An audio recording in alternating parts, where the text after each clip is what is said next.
জয়গুরু, সবাইকে জয়গুরু। বন্দে পুরুষোত্তমম। একবার এক দাদার বাড়িতে হয়েছিল কি, একটা মরা শকুন সেই উঠোনের মধ্যে দেখা গিয়েছিল। তো সেই বাড়িতে যারা বাস করতেন ছিলেন তারা দীক্ষিত এবং খুব ভয় পেয়ে গেলেন যে এটা কি, কোথা থেকে এরকম হলো, বাস্তুতে বা বাড়িতে এরকম হলো কেন। শ্রী শ্রী ঠাকুরের চরণে তারা নিবেদন করলো যে ঠাকুর এটা কি, হঠাৎ করে এমন। তখন শ্রী শ্রী ঠাকুর বললেন যে এতে বাস্তুদোষ ঘটেছে। বললে তাহলে উপায়?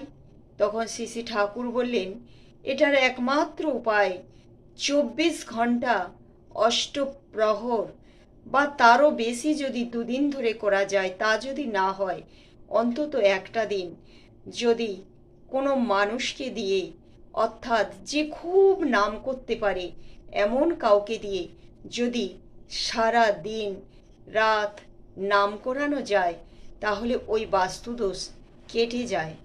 তখন শ্রী শ্রী ঠাকুরের কাছে তারা নিবেদন করলো, ঠাকুর আপনি বলে দিন আমরা তেমন মানুষ কোথায় পাবো, কেমন করে নাম করবে, এইভাবে কার পক্ষে সম্ভব? আমরা তো 5-10 মিনিটও ভালো করে নাম করতে পারি না।